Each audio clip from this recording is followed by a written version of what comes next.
Bab 47 Bepergian bersama. Cui Chan tidak terkejut dengan jawaban ini, dan berkata dengan sabar, aku tahu kau punya beberapa keraguan terhadapku dan mengira bahwa aku menyembunyikan motif tersembunyi, tapi kau bisa mengamatiku sebentar sebelum kau memutuskan apakah kau ingin menerimaku sebagai murid pertamamu.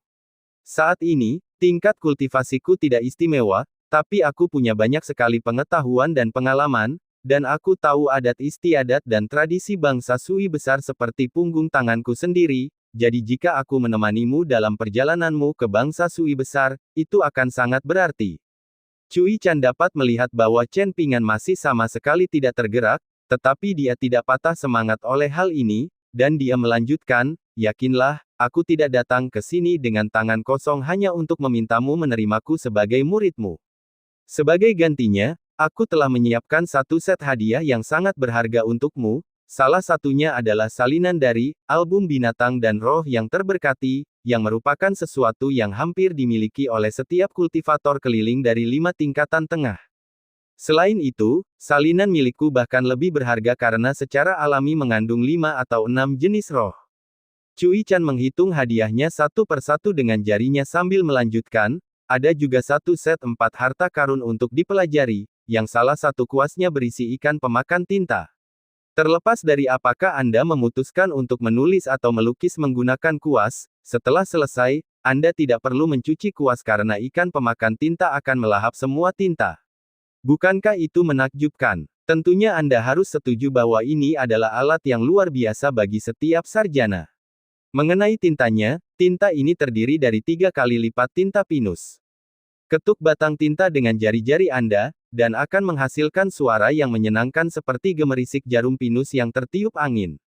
Bahkan jika Anda hanya menggunakan sedikit tinta untuk menulis sesuatu, wangi tintanya akan tetap bertahan selama bertahun-tahun. Batu tinta itu adalah artefak kuno yang ditinggalkan oleh seorang biksu tua tak bernama dari benua lain, dan disebut kolam pelepasan. Apakah Anda tidak tertarik? Kertas itu adalah lembaran batu emas, sejenis kertas yang digunakan oleh kaisar untuk secara resmi menetapkan dewa gunung dan sungai. Cui Chan menarik napas dalam-dalam, lalu melanjutkan, hadiah terpenting yang kumiliki untukmu adalah pedang terbang yang setengah mati. Pedang itu ditempa dari bahan yang luar biasa dan sangat tajam. Hal terbaik tentang pedang itu adalah kau tidak perlu memelihara ki pedangnya atau mengembangkan niat pedangnya.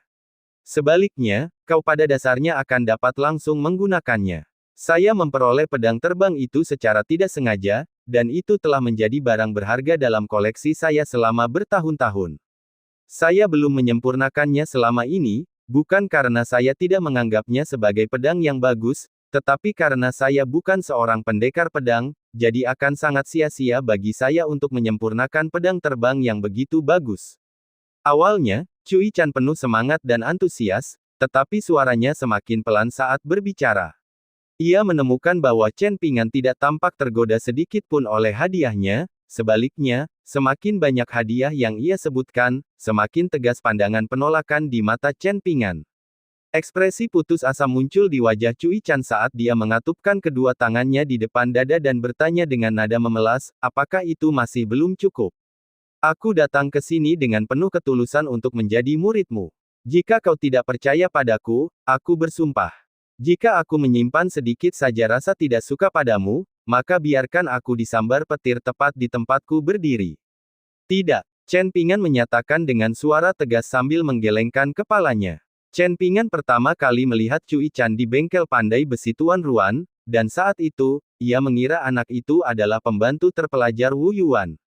Selama pertemuan kedua mereka di Gapura, Cui Chan berinisiatif untuk berbicara dengan Chen Pingan, menyebut dirinya sebagai Paman Cui Chan. Dia telah mengungkapkan sejumlah informasi orang dalam yang aneh dan tak dapat dijelaskan kepada Chen Pingan, lalu mengikutinya ke Gang Fas Tanah Liat, tempat dia mencuri syair-syair yang terpampang di gerbang halaman Song Jixin. Berbeda dengan kasus Kai Jinjian, Chen Pingan tidak pernah merasakan niat membunuh dari Cui Chan, tetapi dia juga tidak mempercayai Cui Chan. Dia berharap Cui Chan akan menjauh darinya, dan tidak pernah berpikir bahwa Cui Chan akan mengikutinya sampai ke perbatasan Kekaisaran Li besar. Chen Pingan bukanlah orang bodoh, dan dia tahu bahwa niat Cui Chan jelas tidak murni. Kalau tidak, mengapa dia mengikutinya sampai ke perbatasan dan memberikan begitu banyak hadiah berharga hanya untuk menjadi muridnya. Cui Chan melirik sekilas ke rambut Chen Pingan, hanya untuk menyadari bahwa jepit rambut giok itu telah menghilang. Berdasarkan kesepakatan mereka sebelumnya, lelaki tua itu akan berbicara dengannya tentang Chen Pingan. Paling tidak, lelaki tua itu tidak akan mengungkapkan kepada Chen Pingan fakta bahwa dia adalah guru kekaisaran Li Agung, dan dia juga tidak akan mengungkap rencana yang telah disusun Cui Chan terhadap Chen Pingan dan Qi Jingchun.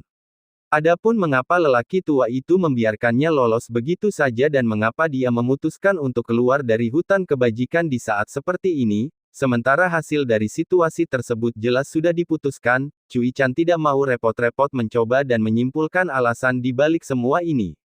Berusaha untuk bersaing dengan seorang sage sejati dalam hal kalkulasi dan deduksi akan menjadi usaha yang sia-sia. Secara khusus, jiwanya terpecah, dan basis kultivasi serta staminanya jauh lebih rendah dari standar mereka sebelumnya. Ia takut jika ia mencapai kedalaman tertentu dalam deduksinya, ia tanpa sengaja akan melanggar aturan-aturan tertentu yang ditetapkan oleh orang tua itu dan berubah menjadi seonggok orang cacat mental, persis seperti nasib yang telah menimpa inang asli dari tubuh ini.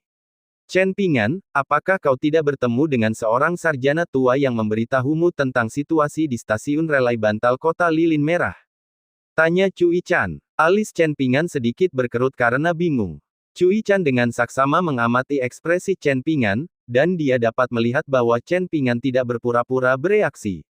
Baiklah, kalau begitu, aku harus mengeluarkan kartu trufku, tetapi izinkan aku menjelaskan ini terlebih dahulu, Chen Pingan, aku datang kepadamu dengan segala ketulusan di dunia, tetapi kamu menolakku dengan cara yang begitu kejam, jadi aku memutuskan untuk mengurangi setengah dari hadiahku kepadamu. Ini adalah kesempatan terakhirmu untuk berubah pikiran. Chen Pingan tidak memberikan tanggapan apapun saat ia segera berbalik untuk pergi, dan Cui Chan buru-buru mengeluarkan batu go hitam dari lengan bajunya setelah melihat ini, lalu melemparkannya ke area kosong di sisi jalan resmi. Ini adalah pesan yang ditinggalkan untukmu oleh Pak Tua Yang. Begitu kau menghancurkan batu go itu, kau akan mengetahui tentang kejadian yang menyebabkan ini. Setelah itu, kau harus membantuku membuktikan ketidakbersalahanku dan memberitahu Chen Pingan bahwa aku tidak punya motif tersembunyi. Aku datang ke sini dengan satu-satunya tujuan untuk menjadi muridnya, dan tujuanku murni dan sungguh-sungguh. Dewa Yin tidak menampakkan dirinya, tetapi batu go hitam yang mampu menyimpan pesan verbal tiba-tiba hancur di udara. Tak lama kemudian, Lin Soyi menghampiri Chen Pingan dengan raut wajah aneh. Chen Pingan pun berbisik, Dewa Yin berkata bahwa Pak Tua yang dari toko obat keluarga yang telah memberitahumu untuk menaruh kepercayaanmu pada Cui Dongshan, dan dia tidak akan berusaha untuk berkomplot melawanmu. Dia berkata bahwa kamu harus memperlakukannya seperti seorang pelayan dan memperlakukannya sesuai keinginanmu dalam perjalanan ke Akademi Tebing Gunung Negara Sui Agung, dan akan sangat disayangkan jika tidak menerima murid bebas seperti ini. Dia juga berkata bahwa mulai sekarang, nasib Cui Dongshan saling terkait dengan nasibmu, dan bahwa keselamatanmu adalah bagian penting dari kelangsungan hidupnya, jadi dia tidak akan berani menyimpan dendam terhadapmu. Chen Pingan mengangguk sebagai jawaban, lalu bertanya, siapa mereka? Senyuman muncul di wajah Cui Chan saat dia memperkenalkan, si idiot jangkung itu bernama Yulu, Lu seperti keberuntungan, dan gadis kecil berkulit gelap itu bernama Xie, seperti terima kasih. Aku heran siapa yang memberinya nama konyol seperti itu. 1. Cui Chan kemudian memasang ekspresi sedih yang sangat palsu sehingga tidak akan bisa menipu orang buta, dan dia mendesah, keduanya adalah mantan warga kekaisaran Lu yang jatuh, dan tragedi yang harus mereka tanggung benar-benar membuatku sedih. Xie telah belajar di Akademi Tebing Gunung untuk beberapa waktu di masa lalu, sementara Yulu tidak seberuntung itu. Tidak lama setelah dia meninggalkan kampung halamannya, pertempuran antara Kekaisaran Li Agung dan Kekaisaran Lu dimulai, jadi mereka berdua terpaksa kembali ke rumah. Sekarang kekaisaran mereka telah jatuh, satu-satunya alasan mereka selamat adalah karena mereka adalah siswa Akademi Mountain Cliff. Jika aku tidak membawa mereka ke Akademi Mountain Cliff, mereka pasti akan binasa di pegunungan di sebelah barat daerah mata air naga milikmu. Mereka akan dipukuli sampai mati oleh Dewa Gunung yang menganggap mereka sebagai pengganggu, atau mereka akan dipaksa berjuang sendiri di lingkungan pegunungan yang kejam dan mati kelelahan bahkan sebelum mencapai usia 30 tahun. Itulah sebabnya mereka sangat berterima kasih padaku dan bersikeras memanggilku Tuan Muda. Aku sudah mencoba memberi tahu mereka bahwa itu tidak perlu, tetapi mereka menolak untuk mendengarkan. Xie tersenyum sambil menyela, jika kamu merasa terbebani dengan sebutan Tuan Muda, maka aku tidak akan memanggilmu seperti itu lagi. Untungnya, Yulu tidak berusaha memperburuk keadaan, dia hanya tersenyum sambil berkata, aku sudah terbiasa memanggilmu Tuan Muda, jadi aku akan terus melakukannya. Cui Chan menoleh ke arah Xie sambil tersenyum palsu seraya berkata, terima kasih atas perhatianmu, Xie. Setelah hening sejenak, Lin Souyi tampaknya telah menerima pesan lain dari Dewa Yin, dan dia melanjutkan dengan suara pelan, Pak Tua yang berkata bahwa akan lebih baik bagi kita untuk menerima Yulu dan Xie, dan itu akan menguntungkan kita. Dia berkata bahwa jika kamu benar-benar tidak ingin menerima Cui Dongshan sebagai muridmu, maka kamu dapat menggunakannya sebagai tameng daging. Jika kamu menghadapi bahaya di masa mendatang, kamu bisa menyuruhnya menanggung risiko untukmu. Dia membawa harta karun, jadi dia punya banyak sumber daya yang bisa digunakannya dan bisa menahan banyak hukuman. Cui Chan telah menguping pembicaraan Lin Souyi selama ini, dan dia langsung marah besar setelah mendengar ini. Pak Tua Yang, dasar orang tua tukang tusuk dari belakang. Bagaimana bisa kau melakukan ini padaku? Chen Pingan tersenyum sambil bertanya dengan suara rendah, jika aku menerima mereka berdua, apakah mereka akan menjadi teman sekolahmu di masa depan? Senyum masam muncul di wajah Lin Souyi saat dia menjawab, mungkin saja. Sejujurnya, baik Li Baoping maupun aku tidak tahu banyak tentang situasi sebenarnya di Mountain Cliff Academy, dan Tuan Ma tidak memberi tahu kami apapun selama perjalanan kami keluar kota sebelumnya.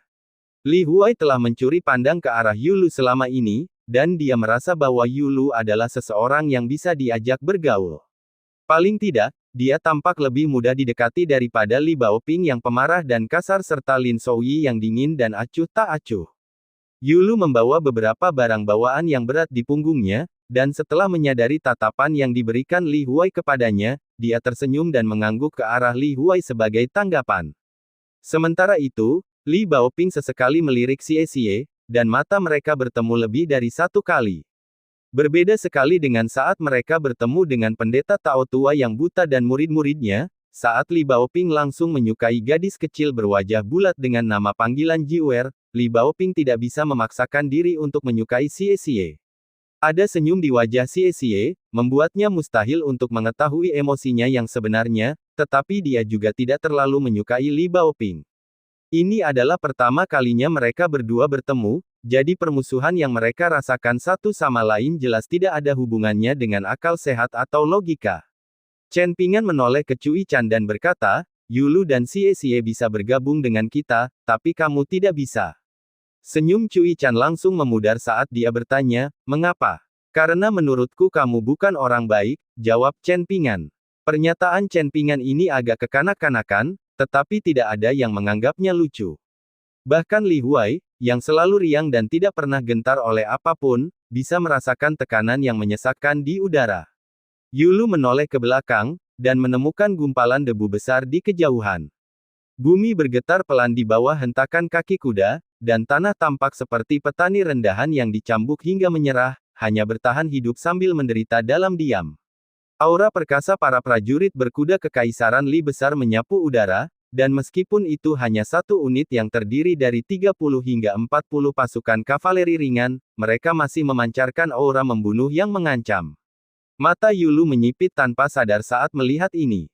Sementara itu, Cui Chan mengulurkan kedua tangannya dari balik lengan bajunya, lalu menurunkannya dengan gerakan menenangkan, berusaha sekuat tenaga untuk tetap tenang sambil berkata, aku datang ke sini untuk menjadi muridmu karena seorang cendekiawan tua mendesakku untuk melakukannya. Jika kau menolak menerimaku sebagai muridmu, tidak apa-apa. Aku akan menemanimu dalam perjalananmu ke Akademi Mountain Cliff sebagai Tuan Muda Yulu dan Xie, dan kalian semua bisa berpura-pura bahwa aku tidak ada. Bagaimana? Chen Pingan mengangguk sebagai jawaban. Selama kamu tidak menggangguku dan berhenti berusaha membuatku menerimamu sebagai muridku, kamu boleh melakukan apapun yang kamu mau. Cui Chan baru saja hendak mengatakan sesuatu ketika pasukan berkuda itu melesat lewat. Yulu telah mengamati pasukan berkuda itu sepanjang waktu, dan dia telah menundukkan kepalanya sambil mengangkat satu lengan, menggunakan lengan bajunya untuk melindungi dirinya dari debu. Sementara itu, Xie sudah keluar dari jalan resmi. Sayangnya bagi Cui Chan, dia kebetulan mengenakan jubah putih bersih. Saat pasukan kavaleri yang tangguh itu menyerbu, Cui Chan terpaku di tempatnya dengan seluruh tubuhnya tertutup debu. Mulutnya masih terbuka, tetapi dia tidak dapat mengucapkan sepatah kata pun. Li Huai tidak bisa menahan rasa kasihan pada Cui Chan, dan dia merenung dalam hati, aku mulai merasa sedikit kasihan padanya. Nori. Sementara itu, Chen Pingan menyeka debu dan kotoran dari wajahnya, lalu bergumam pada dirinya sendiri dengan ekspresi bingung, apa yang telah kulakukan hingga pantas menerima ini. Tanda pisah tanda pisah tanda pisah tanda pisah tanda pisah. Menurut aturan yang ditetapkan oleh Ruan Qiong, semua kultivator yang bepergian melalui tempat yang dulunya adalah dunia permata kecil dilarang terbang atau bepergian dengan pedang terbang, kecuali mereka memiliki izin tegas dari Istana Kekaisaran Li Agung. Setelah pembunuhan massal yang dilakukan Ruan Qiong sebagai contoh, semua kultivator di Kekaisaran Li Agung telah menerima aturan yang agak tidak masuk akal ini. Liu Baqiao turun dari langit di atas pedang terbangnya di luar Jewel Small World, dan setelah membayar sejumlah uang, ia naik ke salah satu kereta kuda mewah yang disiapkan khusus untuk para pembudidaya di stasiun relay. Ia melakukan perjalanan dengan kereta kuda ke sekolah baru yang didirikan oleh klan Chen dari daerah Ekor Naga, di mana ia bertemu dengan teman baiknya, Chen Songfeng, yang secara pribadi mengajar kelas yang beranggotakan sekitar selusin anak. Begitu melihat Liu Baqiao lewat jendela, Chen Songfeng segera ingin mencari orang lain untuk menggantikannya mengajar kelas tersebut, tetapi Liu Baqiao buru-buru melambaikan tangan, yang menunjukkan bahwa ia senang untuk menunggu. 1 jam kemudian, pelajaran berakhir, dan semua anak membungkuk hormat kepada guru mereka. Setelah itu Chen Songfeng segera keluar dari kelas. Sesampainya di samping Liu Baqiao, dia melirik pedang Liu Baqiao dengan ekspresi penasaran, lalu bertanya, jadi ini pedang jimat di sumur pengunci naga di ibu kota Kekaisaran Li Agung. Liu Baqiao memutar matanya dengan berlebihan, lalu mengatupkan kedua tangannya di belakang kepalanya sambil mengeluh, itu, Song Changjing, berjanji akan menyimpan pedang jimat itu untuk kucabut begitu aku sampai di ibu kota.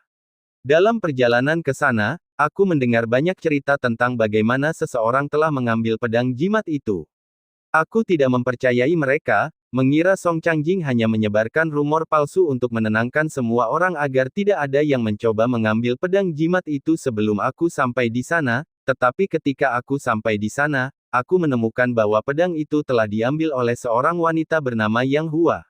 Liu Baqiao menjadi semakin marah saat berbicara. Saya pergi ke Song Changjing untuk meminta penjelasan, dan coba tebak apa yang terjadi. Yang dia lakukan hanyalah meminta seseorang menyampaikan pesan kepada saya, mengatakan bahwa jika saya menginginkan pedang itu, maka saya harus mencari Yang Hua dan mengambilnya dengan paksa. Tidak pernah dalam hidupku aku melihat seorang Grandmaster tingkat 10 yang tidak tahu malu seperti itu. Setelah itu, aku mengetahui bahwa Yang Hua ini telah menjadi dewi resmi Sungai Jimat Besi di daerah ini. Apa yang bisa kukatakan? Kurasa begitulah hidup. Bab 48 Membersihkan debu dari pakaian. Saat Xie kembali ke perkemahan, permainan Lin Souyi dan Azure Maiden telah berakhir. Xie melirik keadaan permainan, lalu dengan cepat kehilangan minat saat dia mendekati api unggun untuk menghangatkan tangannya. Chen Pingan memotong beberapa cabang pohon dan menggunakannya untuk mendirikan 3 tenda sederhana, lalu tiba di samping Li Baoping, yang segera tidur sambil menguap lelah. Dari 2 tenda yang tersisa, 1 tenda digunakan bersama oleh Li Huai dan Lin Souyi, sementara Xie juga memiliki 1 tenda untuk dirinya sendiri. Yulu sering tidur di tempat pengemudi kereta kuda, dan ia bisa menghabiskan malam dengan selimut yang melilit tubuhnya. Tentu saja, pada sebagian besar malam, mereka dapat menemukan tempat untuk menginap, seperti penginapan atau kuil di hutan. Suatu malam yang berangin, mereka menemukan sebuah rumah mewah berkat cahaya lentera yang samar-samar di malam hari, dan pemilik rumah itu adalah mantan Menteri Kementerian Pendapatan. Ia adalah seorang lelaki tua yang membangun rumah ini untuk tinggal di pegunungan setelah pensiun, dan ia sangat ramah. Dia sangat gembira telah melihat Li Baoping dan anak-anak lainnya yang sedang dalam perjalanan mencari pendidikan. Bahkan setelah dia mengetahui bahwa mereka berasal dari Kekaisaran Li Besar, yang secara teknis merupakan musuh negara Sui Besar, dia tetap memperlakukan semua orang dengan keramah tamahan yang hangat. Dalam hal menyiapkan makanan dan minuman, ia benar-benar mematuhi ajaran bijak untuk menggunakan bahan-bahan terbaik yang disiapkan dengan cermat semaksimal mungkin, dan itu benar-benar merupakan pengalaman yang membuka mata bagi Chen Pingan dan kelompok orang desa kecilnya. Orang tua itu menjadi sangat sayang kepada Li Baoping dan Yulu, dan setelah mengetahui bahwa Li Baoping suka membaca jurnal perjalanan, dia tidak hanya memberinya beberapa jurnal perjalanan dari koleksi pribadinya, dia juga bersikeras membawa Chen Pingan dan kelompoknya ke lokasi pemandangan terdekat, yang ternyata adalah tebing yang sangat terkenal di daerah itu, yang berdiri di tepi sungai. Permukaan tebing itu sehalus cermin, dan ada ukiran-ukiran kuno di tebing itu yang telah ada di sana selama bertahun-tahun. Tulisan yang terukir di tebing itu belum pernah terlihat di tempat lain, dan sangat sulit dibaca. Sepanjang sejarah, banyak sekali cendekiawan yang telah mengunjungi tebing tersebut hanya untuk dapat melihat ukiran-ukiran tersebut. Gosok-gosokan ukiran tersebut tersebar luas di seluruh negara Yellow Court dan negara Great Sui. Namun, hingga kini, tidak seorang pun mampu memahami makna sebenarnya dari teks tersebut. Setiap orang mempunyai pendapatnya sendiri tentang apa maksud teks itu, tetapi tidak ada konsensus yang dapat disepakati. Saat itu, Cui Chan hanya melirik tebing dari jauh sebelum menyatakan bahwa ukiran tersebut dibuat oleh Dewa Petir Surgawi, dan berisi peringatan dari Kaisar Surgawi kepada seekor naga banjir. Orang tua itu langsung tertawa terbahak-bahak setelah mendengar ini, jelas tidak menganggap serius Cui Chan. Banyak sekali cendekiawan di masa lalu telah berusaha keras untuk mencoba dan menguraikan teks yang terukir di tebing itu, namun tidak seorang pun dari mereka yang berani menyatakan bahwa mereka mengetahui makna teks itu, jadi tidak mengherankan jika orang tua itu tidak akan menganggap serius ucapan santai dari seorang anak laki-laki berusia 15 tahun. Setelah meninggalkan tanah milik mantan menteri itu, Chen Pingan memperhatikan bahwa setiap kali dia menyiapkan makanan bagi semua orang menggunakan tungku tanah liat yang dia buat di alam liar, mereka selalu menatapnya dengan ekspresi yang agak aneh.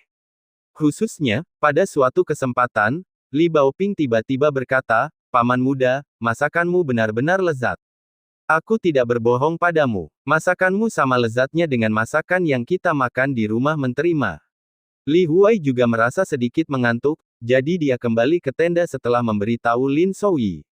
Namun, Lin Souyi masih tidak berniat tidur, dan dia terus bermain Go dengan Azure Maiden. Setelah permainan mereka berakhir, Lin Souyi memberitahu Chen Pingan bahwa dia akan menemani gadis biru kembali ke kuil di puncak gunung untuk mengambil buku panduan Go yang sangat berharga yang tersembunyi di balik dinding rongga kuil. Untuk meyakinkan Chen Pingan dan menghilangkan segala kekhawatiran yang mungkin dimilikinya, Lin Souyi menjelaskan bahwa gadis biru bermaksud untuk kembali ke kuilnya sendiri, tetapi dia telah mengajukan diri untuk menemaninya. Karena itu, Chen Pingan tidak dapat berkata apa-apa selain memperingatkan Lin Souyi agar berhati-hati saat berjalan mendaki gunung di malam hari. Dengan itu, Lin Souyi mulai mendaki gunung bersama sang gadis biru, sementara Chen Pingan melihat dari jauh. Tampaknya ada beberapa aturan di gunung yang harus dipatuhi, terbukti dari fakta bahwa sang gadis biru meluncur dengan kakinya melayang di atas tanah. Terlebih lagi, nyala api hijau seperti hantu telah muncul di depannya untuk menerangi sekelilingnya, dan dia dan Lin Souyi tengah mengobrol dengan bersemangat satu sama lain, jadi ini bukan saja bukan pemandangan yang mengerikan untuk dilihat, melainkan sangat mirip dengan jalan-jalan malam dengan penerangan lilin yang dijelaskan dalam jurnal perjalanan Li Baoping. Setelah kepergian Xie, Cui Chan terus berdiri sendiri di dahan pohon. Kadang-kadang, suara burung hantu yang mengerikan akan tiba-tiba terdengar di malam hari. Burung-burung ini disebut sebagai burung terlantar oleh warga Yellow Court Nation, dan mereka dianggap sebagai pertanda buruk, sering dikaitkan dengan pertanda malapetaka dan pembawa berita buruk. Gumpalan asap hitam mengepul dari hutan sebelum berhenti di samping Cui Chan. Cui Chan tersadar dari lamunannya sambil bertanya, "Kamu mau pergi?" Hua Yin dari kota itu mengangguk sebagai jawaban. Amulet yang diberikan oleh Pak Tua yang kepadaku memang mampu menangkal kerusakan yang ditimbulkan oleh angin astral dan lintasan kota kepadaku, tetapi jimat-jimat itu hanya cukup untuk mendukungku selama perjalanan pulang pergi ke dan dari perbatasan Kekaisaran Li Agung. Sekarang setelah aku menemani semua orang ke Yellow Court Nation, ini sudah lebih jauh dari tempat yang seharusnya aku tuju, dan aku mungkin mulai berjuang setelah mencapai Embroidered Flower River dan Wanping County. Nori, sosok Dewa Yin menyerupai riak air atau nyala api yang berkedip-kedip, terus berubah secara tidak jelas saat dia merenung. Aku tidak tahu kesepakatan macam apa yang kau buat dengan Pak Tua Yang, tapi aku harap kau bisa menyelesaikan masalah dengan Chen Pingan dan yang lainnya dengan cara yang bersahabat. Cui Chan cukup sopan kepada Dewa Yin, dan menjawab, saya akan mencoba yang terbaik. Dewa Yin tiba-tiba tersenyum dan bertanya, apakah Anda percaya pada karma, guru kekaisaran yang terhormat? Cui Chan menggelengkan kepalanya sebagai tanggapan. Saya tidak pernah percaya pada karma. Jika Anda ingin menasihati saya untuk melakukan perbuatan baik guna mengumpulkan karma baik, maka saya juga punya beberapa nasihat untuk Anda. Orang-orang dengan aspirasi dan prinsip yang berbeda pada akhirnya akan menempuh jalan yang berbeda. Daripada mengkhawatirkan apakah aku akan melindungi Chen Pingan atau tidak, kamu seharusnya mengkhawatirkan apakah istrimu dan anakmu digunakan sebagai pion oleh penguasa sejati pemutus sungai dari Danau Sujian. Dewa Yin menghela napas pasrah. Bahkan manusia pun punya batas untuk melakukan sesuatu, apalagi makhluk Yin yang dibenci langit dan bumi sepertiku. Tidak ada jalan buntu dalam mengejar Dao Agung, hanya saja beberapa jalan lebih sulit daripada yang lain, kata Cui Chan. Mereka yang mengumpulkan energi Yin akan menjadi roh, sementara mereka yang mengumpulkan energi yang akan menjadi dewa, dan itu tidak ada hubungannya dengan apakah Anda manusia atau bukan. Bukannya kamu tidak punya kesempatan untuk naik ke tingkat dewa suatu hari nanti. Pikirkan tentang roh-roh gunung itu, jalan kultivasi mereka sungguh sulit. Itu memang benar, Dewa Yin terkekeh, lalu terdiam cukup lama, tidak menunjukkan niat untuk memulai perjalanannya kembali ke Kekaisaran Li Besar. Apakah masih ada hal lain yang ingin kau ceritakan padaku? Tanya Cui Chan. Aku tahu bahwa selain membayar utang, kau juga memandang Chen Pingan dengan sangat baik. Namun, aku yakin kau tidak tahu bahwa aku telah menyiapkan Chen Pingan untuk hal-hal besar sejak awal, lebih awal daripada siapapun. Aku tidak bisa memberitahumu perinciannya secara pasti karena itu menyangkut beberapa rahasia yang berkaitan dengan pencarianku terhadap Dao besar, tetapi yang bisa kukatakan kepadamu adalah bahwa bahkan ketika aku berada di ibu kota, aku telah mengarahkan pandanganku pada Chen Pingan sebelum Pak Tua Yang, dan aku juga menaruh perhatian yang sama besarnya pada Chen Pingan dibandingkan pada Pak Tua Yang. Itu tidak ada hubungannya dengan apa yang ingin aku katakan, jawab Dewa Yin sambil tersenyum dan menggelengkan kepalanya. Alis Cui Chan sedikit berkerut saat dia membentak, jika kamu punya sesuatu untuk dikatakan, cepatlah. Aku sedang tidak dalam suasana hati yang baik sekarang. Dewa Yin tidak terpengaruh oleh perubahan sikap Cui Chan, dan berkata, saya sangat mengagumi Anda atas doktrin Anda yang lebih mengutamakan kemampuan praktis dan kontribusi bagi kekaisaran dan rakyat. Banyak penganut Konfusianisme yang mengecam doktrin Anda, dan Anda memiliki lebih banyak pencela daripada pendukung, tetapi saya sangat yakin bahwa dalam beberapa abad dan milenium mendatang, doktrin Anda pada akhirnya akan diterima dan didukung secara luas oleh masyarakat. Cui Chan agak terkejut mendengar ini, dan dia mengangkat alisnya saat dia menoleh ke arah Dewa Yin dengan ekspresi terkejut. Aku tidak tahu bahwa kamu mendukung doktrinku. Sebagai tanggapan, Dewa Yin membuat gerakan yang mengejutkan, dengan membungkukkan badan dengan hormat dan dalam, seperti yang dilakukan oleh para pelajar Konfusianisme kepada tokoh-tokoh senior yang bijak, dan dia berkata, membungkukkan badan ini tidak ditujukan kepada guru kekaisaran Li Agung. Sebaliknya, ini adalah gerakan kekaguman yang kuberikan kepadamu karena berani mengusulkan doktrin baru meskipun mendapat kecaman luas. Baru setelah Dewa Yin menempuh perjalanan ratusan kilometer jauhnya, Cui Chan perlahan kembali sadar, dan campuran kesedihan dan kepuasan muncul di wajahnya. Dia melangkah maju, menyebabkan dahan di bawah kakinya membungkuk lebih jauh, dan dia tiba-tiba mengibaskan lengan bajunya sebelum menggenggam tangannya di belakang punggungnya. Ekspresi kekalahan di matanya telah sepenuhnya memudar, dan dia kembali dipenuhi dengan tujuan dan tekad. Tanda pisah tanda pisah tanda pisah tanda pisah tanda pisah. Saat Lin Souyi kembali ke perkemahan, ada ekspresi marah di wajahnya, dan dia duduk di samping api unggun dengan sebuah buku kuno dipegang erat di tangannya. Ada apa? Tanya Chen Pingan. Lin Souyi meludah dengan gigi terkatup, dasar. Jika para sarjana dari negara pengadilan kuning itu tidak melakukan apapun selain berkumpul untuk minum di kuil, maka aku tidak akan bisa berkata apa-apa, tetapi bagaimana mungkin mereka melakukan sesuatu yang begitu hina dan tidak sedap dipandang? Mereka adalah aib bagi semua cendekiawan di seluruh dunia. Jika aku adalah Azure Maiden, aku pasti sudah mengusir itu keluar dari kuil dengan paksa. Terlepas dari apa yang telah mereka lakukan, gadis Azure sendiri tidak melakukan apapun kepada mereka, bukan? Tanya Chen Pingan. Lin Souyi mengangguk sebagai jawaban. Dalam hal itu, Anda harus belajar beradaptasi dan menerima, kata Chen Pingan. Lin Souyi mendongak menatap Chen Pingan dengan ekspresi agak bingung, dan begitu melihat wajah Chen Pingan, ia langsung merasakan ketenangan dan ketenteraman yang tak dapat dijelaskan. Ia menghela napas pelan, lalu menjawab dengan suara pelan, "Saya mengerti."